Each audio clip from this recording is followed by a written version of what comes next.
Welcome back to Vidyapur संस्थान। विद्यापुर संस्थान में आपका बहुत बहुत स्वागत है दोस्तों। ये सेकंड वीडियो है इलेक्ट्रोस्टैटिक्स का। हम लोगों ने स्टार्ट किया था फिजिक्स क्लास 12th के लिए। तो पिछले वीडियो में हम लोग देख चुके हैं कि इलेक्ट्रिक चार्ज क्या होता है और कोई भी बॉडी चार्ज क्यों होता है। मान लेते ये बॉडी ए है और ये बॉडी बी है। तो अभी ये न्यूट्रल है, एक वायर इससे कनेक्ट कर देते हैं। तो मान लेते हैं इलेक्ट्रॉन यहाँ से यहाँ चला गया, तो इलेक्ट्रॉन पे नेगेटिव चार्ज होता है, तो बहुत सारे इलेक्ट्रॉन इस पे आ जाते हैं। तो इस बॉडी पे बी पे नेगेटिव चार्ज आ जाता है और यहाँ से इलेक्ट्रॉन चला गया तो पॉजिटिव चार्ज। तो ये हम पिछले वीडियो में देख चुके थे कि कोई भी बॉडी चार्ज क्यों होता है, क्योंकि इलेक्ट्रॉन का आदान प्रदान होता है बॉडी में, दो बॉडी में, तो वो बॉडी चार्ज हो जाता है। इलेक्ट्रॉन का आदान प्रदान के कारण ही कोई भी बॉडी चार्ज होता है। और चार्ज का ऐसा मात्रक भी देख चुके थे और हम लोग आज शुरू करेंगे property of charge, properties of charge के बारे में। तो इस टॉपिक को स्टार्ट करने से पहले मैं थोड़ा सा ये बता दूं कि कोई भी बॉडी चार्ज क्यों होता है। चार्ज का खेला हम लोग बचपन में खेल चुके हैं और जब हम लोग बचपन में स्कूल टाइम में थे तो पेन को बाल में रगड़ते थे और पेपर के पास ले जाते थे तो पेपर उसमें चिपक जाता था। वो क्यों होता था? क्योंकि रगड़ने से इलेक्ट्रॉन का आदान प्रदान होता था और हमारा कलम जो है वो, पेन जो है वो चार्ज हो जाता था और चार्ज बॉडी होने के कारण वो पेपर को अपनी ओर आकर्षित कर लेता था। तो ये हम लोग बचपन में और भी एग्जाम्पल देख सकते हैं हम अपने लाइफ में कि ठंडी के दिनों में हम लोग ऊन का कपड़ा पहनते हैं, तो जब उसे उतारते हैं तो उसमें से चिक चिक की आवाज़ आती है। या तो हम कंबल ओढ़ते हैं तो उसमें से भी चिक चिक की आवाज़ आती है और हल्का हल्का स्पार्क भी आता है। तो वो भी चार्ज के कारण होता है। चार्ज एक बॉडी से दूसरे बॉडी में आ या जा रहा होता है, जिसके कारण ये घटना हमको देखने को मिलता है। तो हम लोग जान चुके हैं कि चार्ज का क्या कारण है कि इलेक्ट्रॉन का ट्रांसफर, एक बॉडी से दूसरे बॉडी में इलेक्ट्रॉन का ट्रांसफर के कारण कोई भी बॉडी चार्ज होता है। और नेगेटिव चार्ज क्यों हो जाता है? इसका मतलब कि इसमें इलेक्ट्रॉन आ गया। और पॉजिटिव चार्ज क्यों हो जाता है? क्योंकि इससे इलेक्ट्रॉन निकल गया। ठीक है, तो एक बॉडी नेगेटिव हो सकता है और पॉजिटिव हो सकता है, सिर्फ और सिर्फ डिपेंड करता है इलेक्ट्रॉन के ऊपर। इलेक्ट्रॉन चला गया तो वो पॉजिटिव है और जिसमें चला गया उसमें तो वो बॉडी नेगेटिव हो सकता है। ठीक है, तो अब हम लोग शुरू करते हैं अपने टॉपिक को। जो टॉपिक है properties of charge. Properties of charge, charge के बारे में जान चुके थे कि उसका डेफिनेशन क्या होता है। तो फर्स्ट प्रॉपर्टी है चार्ज का, like charges repel to each other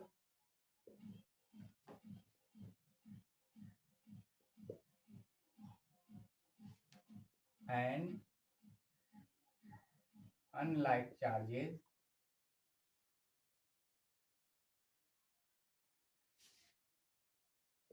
attract to each other। कहने का मतलब हुआ लाइक चार्जेज मतलब समान, समान चार्ज, समान आवेश। चार्ज को हिंदी में कहते हैं आवेश। और अनलाइक चार्ज कहने का मतलब असमान चार्ज, असमान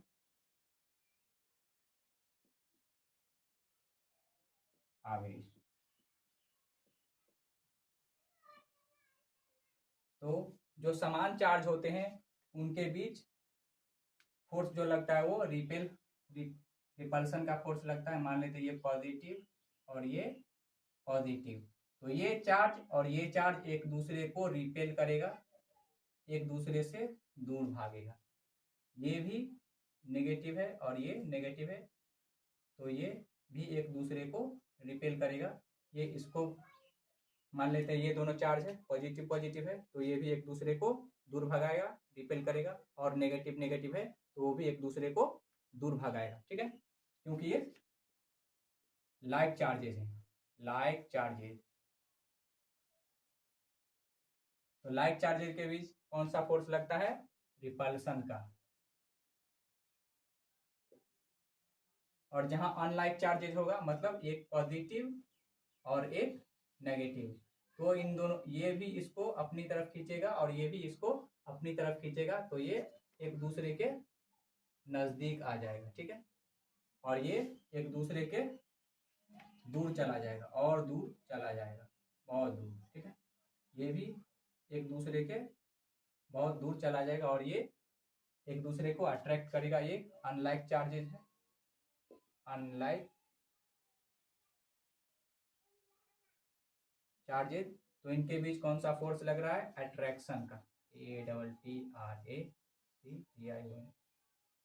रिपल्सन को कहते हैं प्रतिकर्षण बल, प्रतिकर्षण बल। और अट्रैक्शन को बोलते हैं आकर्षण का बल।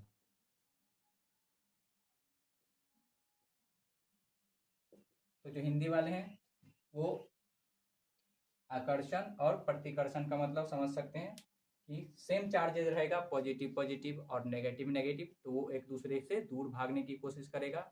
और सेम चार्ज नहीं रहेगा, एक पॉजिटिव एक नेगेटिव रहेगा, तो वो एक दूसरे के नजदीक आने की कोशिश करेगा, फोर्स ऑफ अट्रैक्शन लगाएगा। तो ये था पहला प्रॉपर्टी चार्ज का।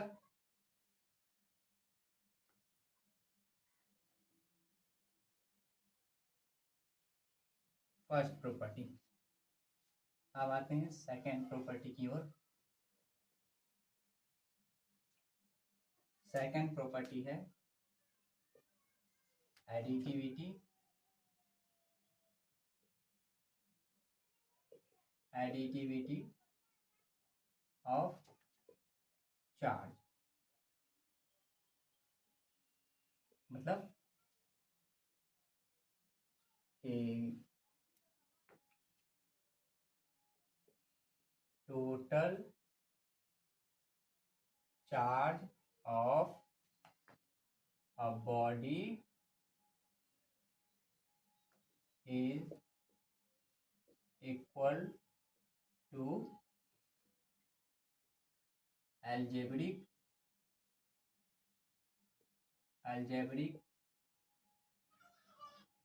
sum of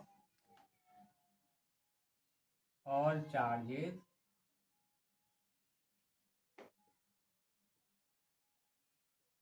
present in body।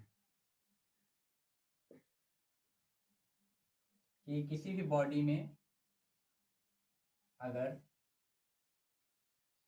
+2 coulomb का चार्ज है, -3 कूलम का चार्ज है, +6 कूलम का चार्ज है, -7 कूलम का चार्ज है, तो इस बॉडी का टोटल चार्ज क्या होगा?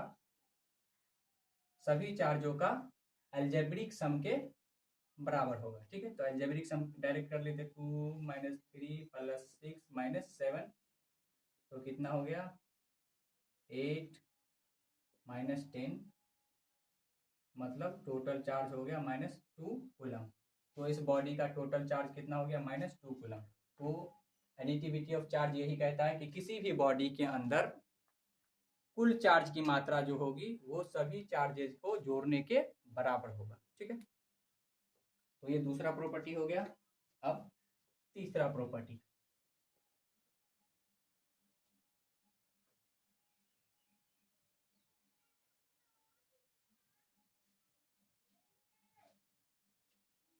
थर्ड प्रॉपर्टी है कंजर्वेशन ऑफ चार्ज।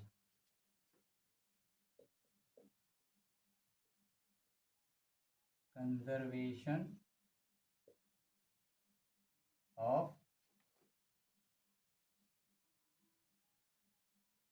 चार्ज। हम लोगों ने कंजर्वेशन ऑफ एनर्जी और कंजर्वेशन ऑफ मास ऑलरेडी पढ़ चुका है पिछले क्लासेस में, 11th में, क्लास 9th में और 10th में। तो कंजर्वेशन ऑफ मास क्या कह रहा था कि ए और बी आपस में रिएक्ट करके सी और डी बनाते हैं। तो अगर इन दोनों को जोड़ने पर जो जितना मास होगा, मान लेते हैं 2 kg, तो इन दोनों के जोड़ने पर भी जो मास होगा वो 2 kg ही होगा। ये कंजर्वेशन ऑफ मास कह रहा था। उसी तरीके से एनर्जी का भी है कि टोटल एनर्जी चेंज नहीं होता है, सिर्फ ट्रांसफर किया जाता है। तो उसी तरीके से कंजर्वेशन ऑफ चार्ज भी है, तो उसको समझते हैं कि कंजर्वेशन ऑफ चार्ज क्या कहता है। तो total charge of an isolated system is conserved. क्या मतलब हुआ? किताबी भाषा है, समझ में नहीं आया होगा।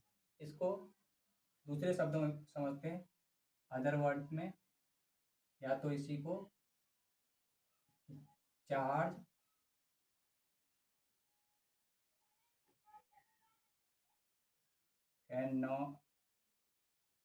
can neither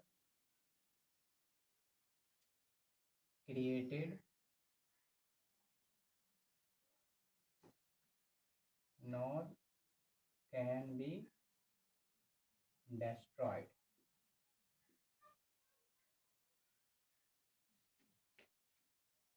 It can be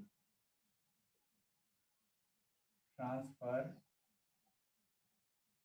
It can transfer from one body to another body. Conservation of charge कहता है कि किसी भी आइसोलेटेड सिस्टम का चार्ज जो है वो कंजर्व रहता है, ना तो घटता है और ना ही बढ़ता है। दूसरे शब्दों में कहें तो चार्ज को न तो उत्पन्न किया जाता, क्रिएट करने का मतलब हुआ उत्पन्न करना, और डिस्ट्रॉय करने का मतलब हुआ कि खत्म करना, विनाश करना, विनाश करना। ठीक है, तो चार्ज को न तो उत्पन्न किया जा सकता है और न ही चार्ज का विनाश किया जा सकता है। सिर्फ और सिर्फ चार्ज को ट्रांसफर किया जा सकता है एक बॉडी से दूसरे बॉडी में। ठीक है, तो यही चार्ज कंजर्वेशन ऑफ चार्ज कहता है। मान लेते हैं कि ये कोई बॉडी है, आइसोलेटेड बॉडी है। ठीक है, आइसोलेटेड का मतलब हुआ कि इसमें ना बाहर से कोई कुछ चार्ज जा रहा है, ना अंदर से कोई चार्ज बाहर आ रहा है, ना अंदर से कोई चार्ज बाहर से नहीं आ सकता है और अंदर से भी कोई चार्ज बाहर नहीं जा सकता है। तो उस बॉडी को कहेंगे आइसोलेटेड बॉडी। ठीक है, तो इसमें कई बॉल हैं,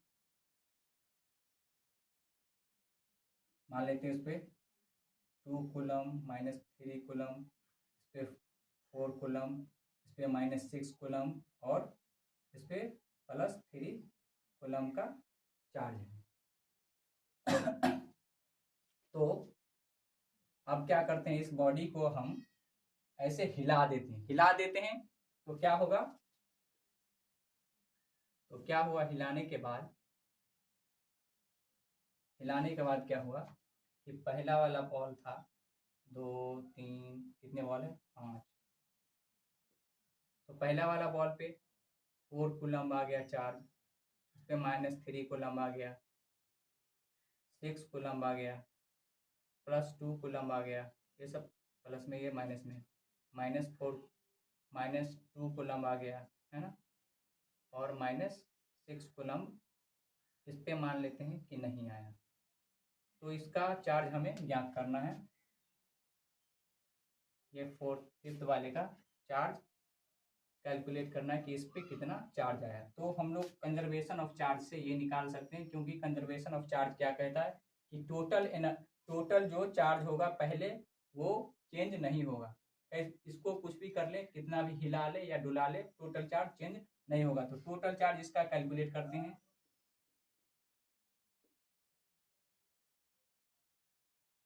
कितना हो जाएगा? 2 -3 +4 -6 +3। तो टोटल चार्ज यहाँ 9 -9, टोटल चार्ज हो गया 0। तो इसमें भी टोटल चार्ज 0 होना चाहिए। तो देखते हैं, +4 -3 +6 +2, और इस पर कुछ नहीं तो इस पर मान लेते हैं Q चार्ज है।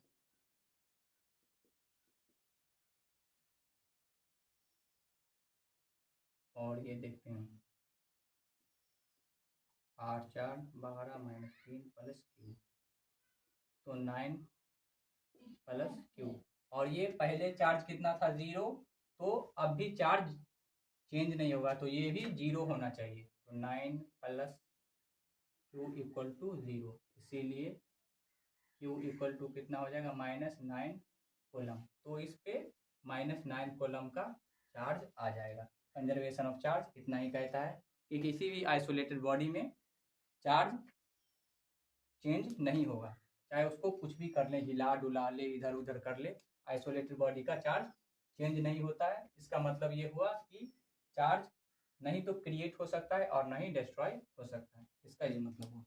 ठीक है, अब आगे एक अलग प्रॉपर्टी है,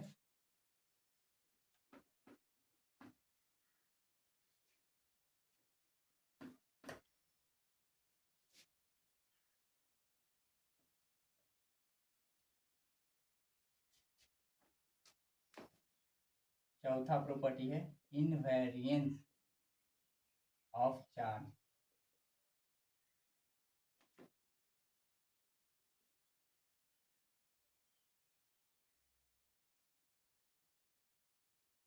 इसका क्या मतलब हुआ? इनवेरिएंस का मतलब हुआ, जैसा कि नाम से ही क्लियर है, इनवेरिएंस मतलब जो बदलने वाला नहीं है। तो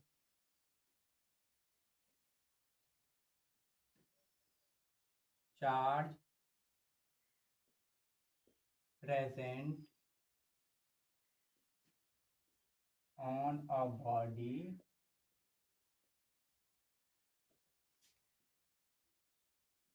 can not be changed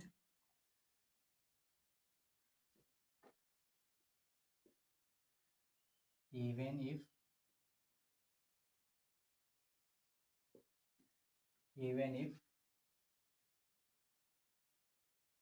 get velocity comparable to velocity of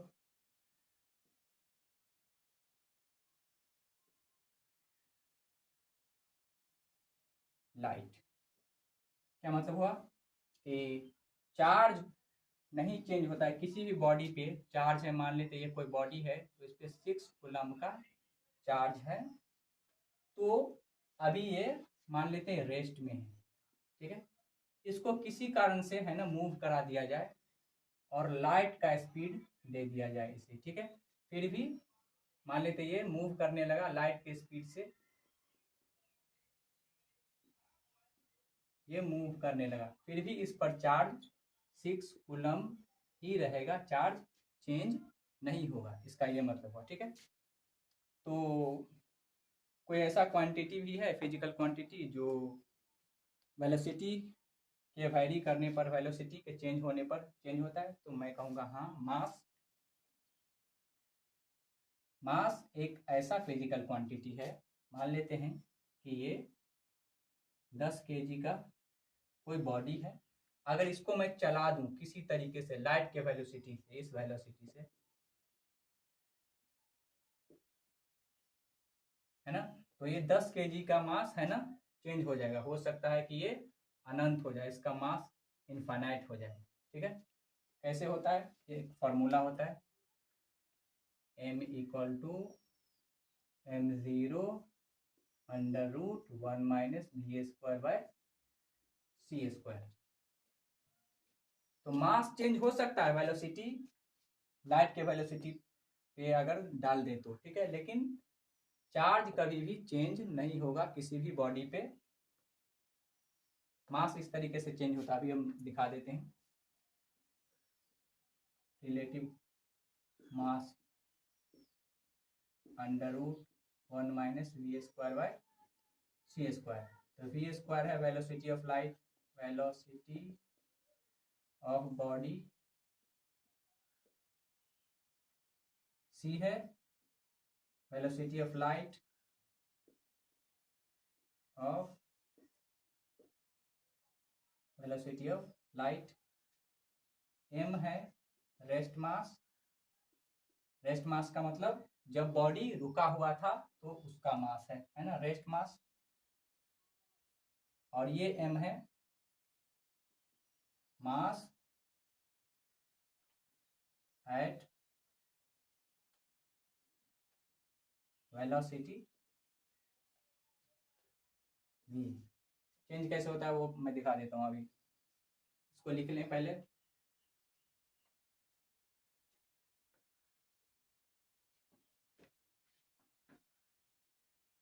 तो देख लेते हैं कि ये चेंज कैसे होता है। ये 10 kg का बॉडी था, इसको मैंने मूव करवा दिया किसी भी तरीके से, इसको मूव करवा दिया इस स्पीड के साथ, तो कैसे चेंज हो जाएगा इसका मास वो देख लेते हैं।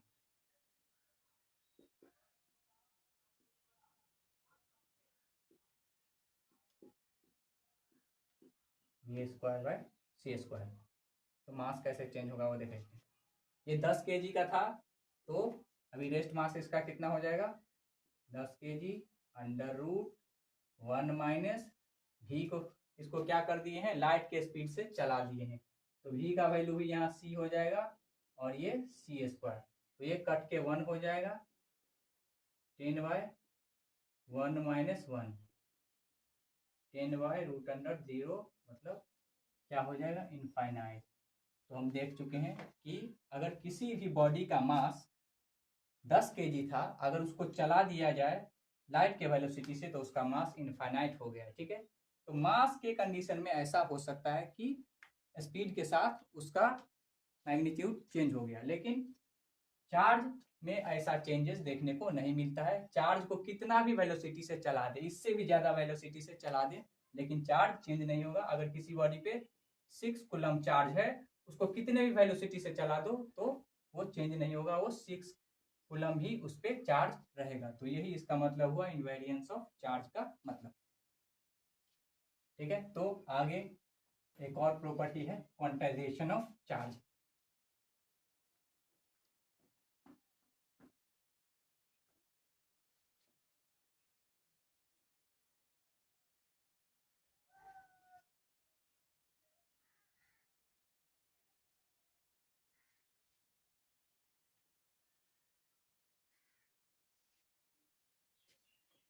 पांचवा प्रॉपर्टी,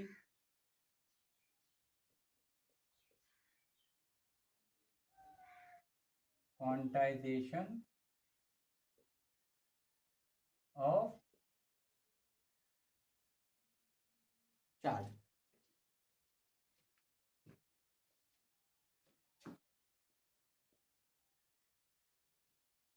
इसका मतलब हुआ कि charge present on a body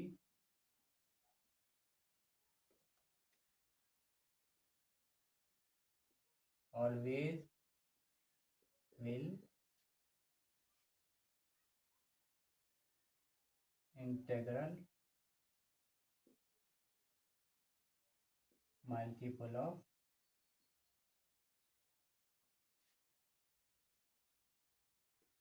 electronic charge, that is E। क्या मतलब हुआ कि कोई भी बॉडी है तो उस पर Q चार्ज है, तो वो Q चार्ज होगा N plus minus N E के, ठीक है। वेयर N इक्वल टू क्या हो जाएगा, plus minus 1 plus minus 2 plus minus 3 plus minus 4 dot dot dot dot अनंत तक N की वैल्यू, है ना, पूरा नंबर हो सकता है, इंटीजर हो सकता है। तो integral multiple of electronic charge हो सकता है किसी भी बॉडी पर चार्ज। ऐसा नहीं है कि किसी भी बॉडी पर, ये अभी पता चल जाएगा। ये ए बॉडी है और ये बी बॉडी है, कनेक्ट कर दिया तो मान लेते हैं 8 इलेक्ट्रॉन इस बॉडी से इस बॉडी से इस बॉडी में चला गया तो इस पे चार्ज कितना हो जाएगा, -8e, और इस पे चार्ज कितना हो जाएगा, +8e। ये हम पिछले वीडियोज में जान चुके हैं कि प्लस क्यों होता है और माइनस क्यों होता है, क्योंकि इलेक्ट्रॉन पे माइनस चार्ज होता है। तो इलेक्ट्रॉन इसमें आ गया तो इसलिए -8e, और 8 इलेक्ट्रॉन यहाँ से चला गया तो चला जाएगा वहाँ, प्लस हो जाएगा। ठीक है, तो ये होता है क्वांटाइजेशन ऑफ चार्ज, मतलब कोई भी वैल्यू है ना चार्ज पे नहीं हो सकता है, हमेशा चार्ज ये ई के साथ कोई नंबर ही होगा और पूरा नंबर होगा, ये ऐसा नंबर होगा एन का वैल्यू कभी भी फ्रैक्शन में नहीं हो सकता है, मतलब 5/8 इस तरह का नहीं हो सकता है, भिन्न में नहीं हो सकता है, ये नहीं हो सकता है। और एन का वैल्यू पॉइंट में नहीं हो सकता है, जैसे 2 पॉइंट समथिंग, ऐसा इस तरह का पॉइंट में एन का वैल्यू नहीं हो सकता है। तो ये हो गया क्वांटाइजेशन ऑफ चार्ज। इस पे एक क्वेश्चन देख लेते हैं, quantization of charge.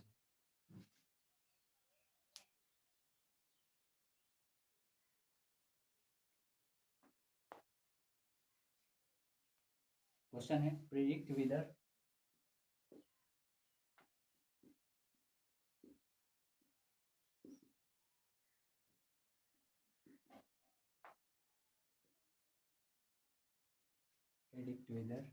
Following charges, इसको मिटा लेते हैं।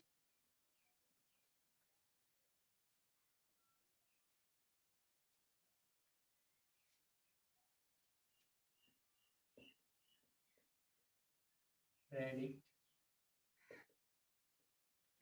whether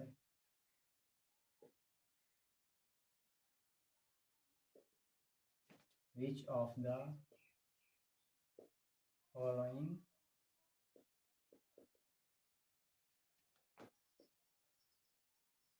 charges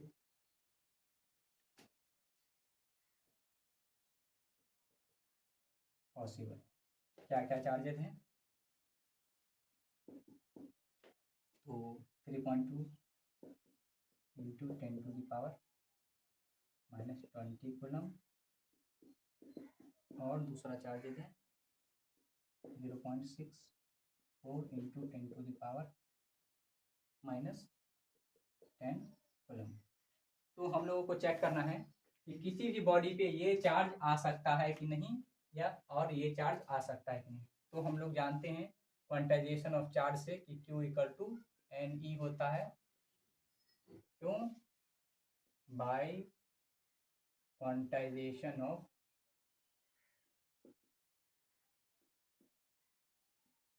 चार्ज, ये हम लोग जानते हैं। तो Q = कितना दिया है, फर्स्ट क्वेश्चन में देखें तो 3.2 इंटू 10⁻⁻20 इक्वल टू n, और E की वैल्यू हमें पता है 1.6 इंटू 10⁻⁻19। ओके, तो n इक्वल टू हम लोग वैल्यू कैलकुलेट कर सकते हैं।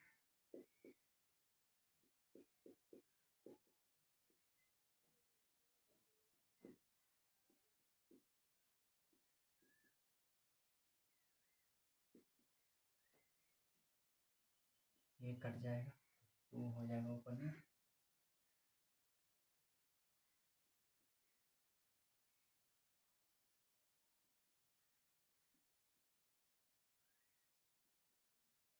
तो n की वैल्यू आ गई 0.2। क्या ये पॉसिबल है, नहीं, क्योंकि मैंने क्या कहा था कि n की वैल्यू फ्रैक्शन में नहीं होना चाहिए, बट्टा भिन्न में नहीं होना चाहिए, ठीक है, P/Q वाला ऐसा वाला नहीं होना चाहिए, और पॉइंट वाला नहीं होना चाहिए। तो n का वैल्यू क्या आ गया, ये पॉइंट वाला आ गया, ठीक है, तो ये नॉट पॉसिबल, इस तरह का चार्ज पॉसिबल नहीं है, नॉट पॉसिबल। ठीक है, तो किसी भी बॉडी पे इस तरह का चार्ज, ये वाला चार्ज तो नहीं हो सकता है। कैसे पता किया हमने, तो हम लोगों ने एक प्रॉपर्टी पढ़ा था चार्ज का, क्वांटाइजेशन ऑफ चार्ज, उससे हम लोग जानते थे कि किसी बॉडी पे चार्ज क्या हो सकता है, Q = NE, जहाँ E क्या था, इलेक्ट्रॉन, चार्ज ऑन इलेक्ट्रॉन, और N क्या था, ±1 से इस तरह का वैल्यू, N का वैल्यू हो सकता था। ठीक है, तो क्या n का वैल्यू ये है? नहीं है, तो इसका मतलब है कि ये चार्ज पॉसिबल नहीं है। ठीक है, अगला एक और है, इसको भी चेक करके देख लेते हैं।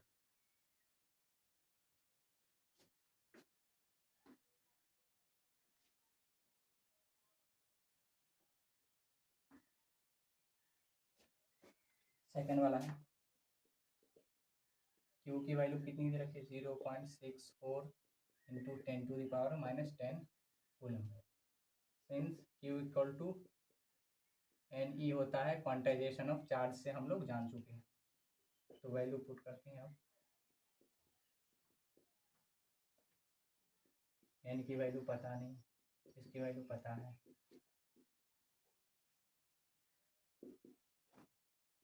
0.64 इंटू 10⁻⁻10 डिवाइडेड।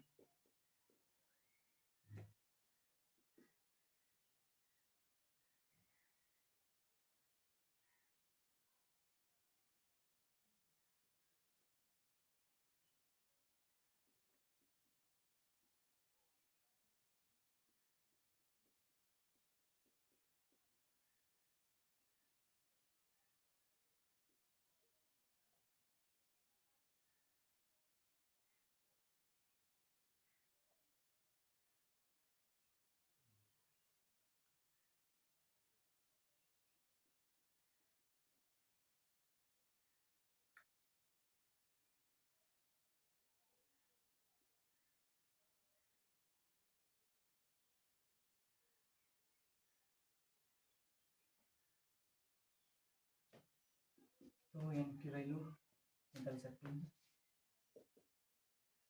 4 इंटू 10⁻⁻9 ऊपर हो गया, और 10⁻⁻17।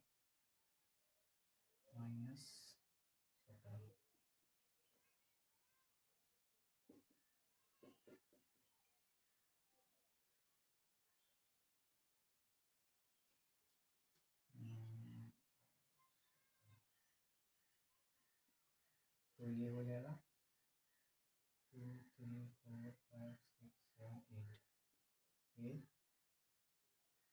तो क्या एन की वैल्यू ये है? हाँ, तो ये वैल्यू पॉसिबल है।